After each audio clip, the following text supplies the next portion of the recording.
నీ గురించి ఎవరెవరైతే తప్పుగా మాట్లాడుతున్నారో, ఎవరెవరైతే నీ మీద లేనిపోయిన నిందలేస్తున్నారో, నేరాన్ని రుజువుపరచాలని, నిన్ను సమాజంలో చెడ్డ వ్యక్తిగా తీర్చిదిద్దాలని ఎంతమంది అయితే ప్రయత్నం చేస్తారో వారి మాటలు ఎవరు వింటున్నారు?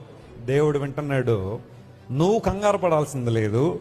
నువ్వేదో ప్రూవ్ చేసేవలసిన పరిస్థితి అయితే అసలు లేదు. ఇక్కడ ఎవరైనా నీ గురించి తప్పుగా మాట్లాడుతున్నారంటే నువ్వు చేయాల్సిన పని ఏంటో తెలుసా? దేవునికి అవకాశమే. యుద్ధం ఎవరిదే? యెహోవాదే. ఆయన కదా కరెక్ట్గా సెటిల్ చేసే పరిస్థితులన్నీ.